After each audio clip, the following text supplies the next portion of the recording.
It's finally here. 7 years after the launch of the PlayStation 4 comes the Sony PlayStation 5. Priced at $499 US or $399 for the all-digital edition, we've been talking about the PS5 for a long time, and it's a bit of a surreal moment when you have it in your hands. Unfortunately, not everyone who wants a PS5 right now is able to get a hold of one, due to extremely limited availability and a questionable pre-order system with automated bots snapping up thousands of units to flip meant that you may have missed out. And in some parts of the world, the PS5 has still yet to launch. But there's been plenty of talk about the PS5, mostly positive, but with some questions being asked. We've heard reports of bugs, system issues, inconsistencies, crashes, and other omissions. But do they really affect the overall user experience? Sony's message on backward compatibility has been inconsistent, and we've covered the topic on the channel recently.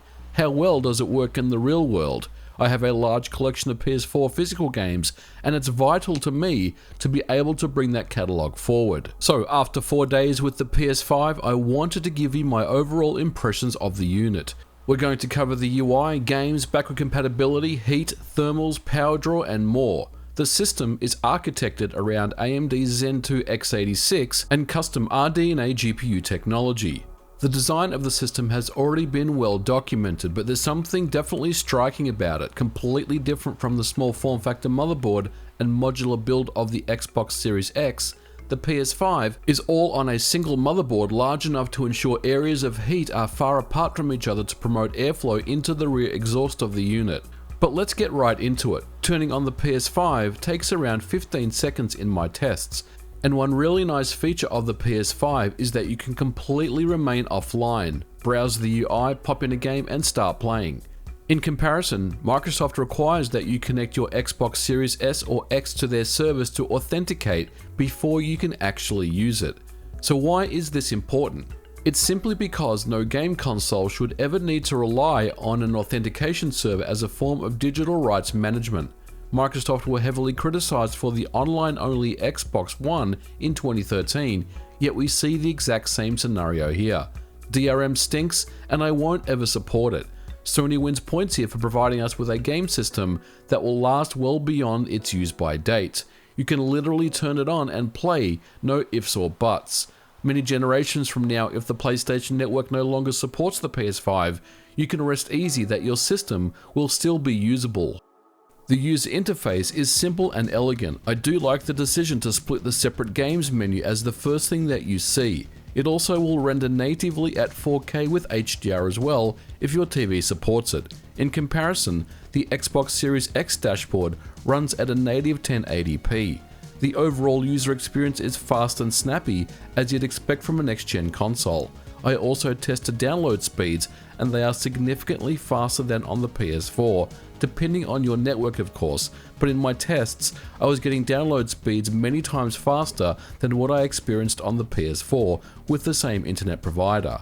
The settings menu looks very familiar if you own a PS4, and the display options are the most interesting, with the PS5 supporting resolutions from 720p to 4K with HDR, but there is currently no support for 1440p at this time, but I do expect Sony to include this in a future firmware. Now you may ask, why is 1440p even important? Simply because if you run your games on a 1440p monitor, it must downscale to 1080p. In comparison, the Xbox Series S and X does include a 1440p resolution option, and some games like Yakuza Like a Dragon take advantage of a native 1440p screen resolution. Of course, the PlayStation 5 works best when it's connected online and logged into your PlayStation Network account. If you have PlayStation Plus and purchase games from the store, your games will come with you over to the PS5, as well as any cloud saves that you may have. Sony makes it easy to get your games running on the PS5, but there are some limitations with regards to storage. The PS5 allocates 660GB from the 825GB SSD. This means that you may want to consider external storage. You can install and play PS4 games from this storage, and in my tests, moving Mafia Definitive Edition from the internal SSD to a Seagate 5TB USB 3.1 SATA drive took around 9 minutes for 45GB. PlayStation 5 games cannot be run from external storage. Sony's messaging here was quite clear. There is just not enough bandwidth to support these games. But frustratingly, they cannot be moved across either. With the large size of next-gen downloads including Call of Duty Black Ops Cold War, NBA 2K11 and more, maxing out at over 100 GB in size, it's important that users have plenty of options available to them when it comes to games and storage. Sony has acknowledged this and responded that they are exploring USB storage options in an up-and-coming firmware. There's also the internal MT storage slot for additional fast performance. Unfortunately, once again, this is currently a dead end for users. Sony has yet to commit and whitelist any suitable M2 PCI 4.0 drives to use with the PS5 and has completely disabled the expansion bay. Once again, we're told that it should be available and active in an up-and-coming firmware, but just as a quick test, I own a Samsung 980 SSD. This is a Gen 4 PCI 3.0 M2 SSD, which on paper should be fast enough to meet the minimum requirements. Installing it into the PS5 yields nothing as expected, confirming that the bay indeed has been disabled. But let's talk about the games. After all, that's the reason we all bought a PS5. The system is bundled with Astrobot's Playroom, and right off the bat it's an absolute surprise and delight to play. It spans 4 worlds, 16 levels with a ton of secrets and nods to the PlayStation's past legacy.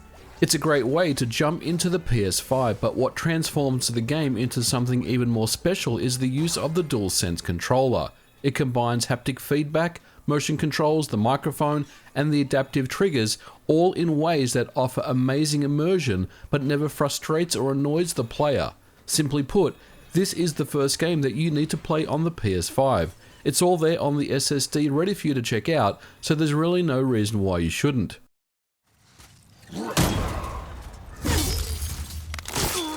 But if you want a true taste of next gen, Demon's Souls and Spider-Man Miles Morales will deliver. I personally can recommend the high performance modes on both, offering locked 60 frames per second experiences, and the games do look great. I did have some unexpected crashes playing Demon's Souls on occasion. In one scenario, I had a game downloading in the background and an indicator popped up to let me know that it was complete, and the game completely froze on me. I could exit out of the game, but there's clearly some work that Sony needs to do on the OS to smoothen out some of these bumps. Another crash I got was when I loaded up Call of Duty Black Ops Cold War. This one was a hard freeze that required a reboot of the PS5, and then I had to go through the database rebuild process, which made me quite a little bit nervous since there's been some reports of hardware failures due to this already, but thankfully for me, the rebuild went smooth and I was back in the UI in no time.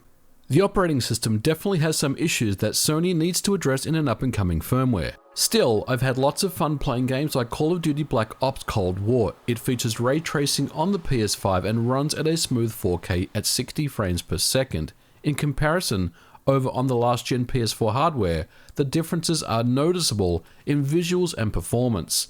PS5 Call of Duty even takes advantage of the DualSense, locking the triggers in place during cutscenes and other parts of the games where you can't shoot.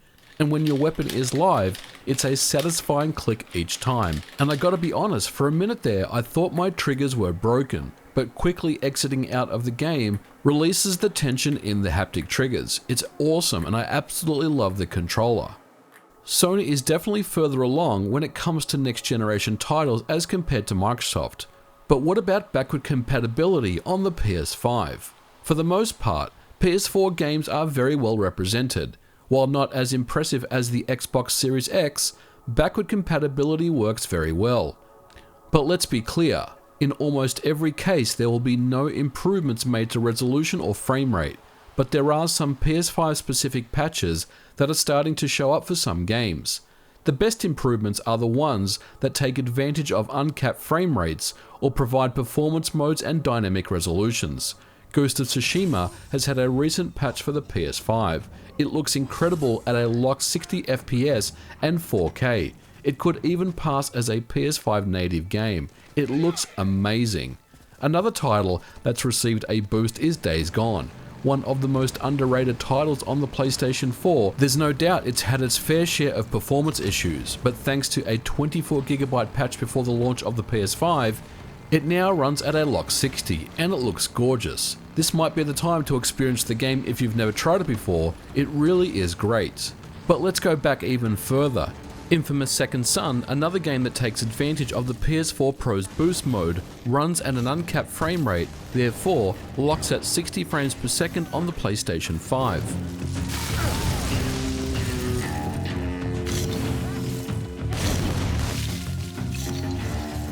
The same story is for God of War, with its performance mode locked at 60 frames per second, but it does drop the resolution to 1080p in order to get there.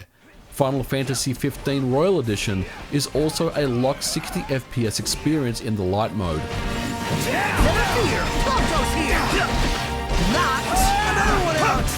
Then there's Ace Combat 7, one of my favourites from last generation. It ran a 1080p native resolution on the PS4 Pro and targeted 60 FPS, and for the most part it would hit it.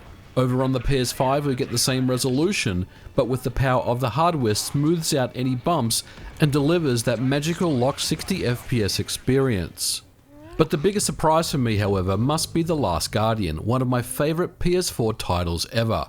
This game has trouble running on the PS4 hardware due to its complex character models, physics and rendering.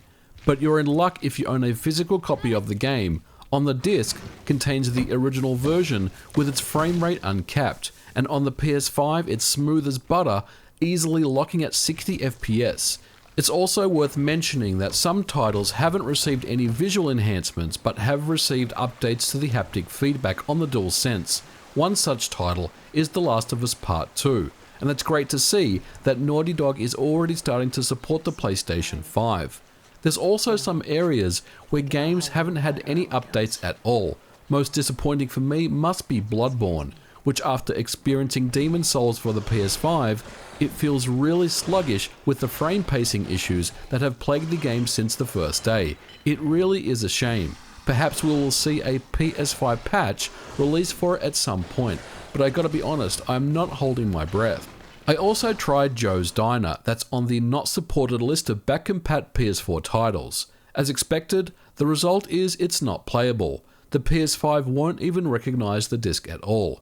But in summary, I gotta give credit to Sony for backward compatibility on the PS5. It's a lot further along than I thought it would be. It does get the job done nicely, offers improvements where applicable, and in some cases offers new patches that have brought out performance improvements for the PS5. If you weren't already sold on the fast SSD, backward compatibility should provide you a good enough reason to never turn on your PlayStation 4 again. Let's talk about heat and thermals. Just how hot does the PS5 actually get? Running Call of Duty Black Ops Cold War for around 2 hours with ray tracing enabled, the real exhaust temperatures increased and ultimately maxed out at around 141 degrees Fahrenheit or 60 degrees Celsius.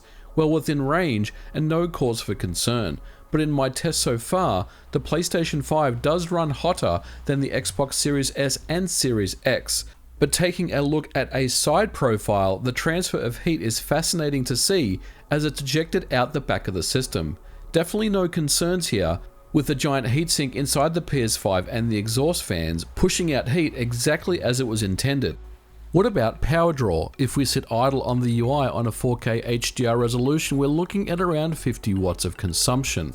But under load, with Call of Duty Black Ops Cold War running at 4K HDR with ray tracing enabled, power consumption is as high as 220 watts under load.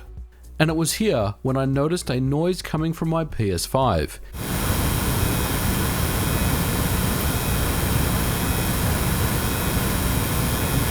If you've owned a graphics card before, you may be familiar with what's known as coil whine, a buzzing noise that comes from the GPU's fans. My PS5 seems to have this noise as well, and I've read reports online of other users experiencing the same issues.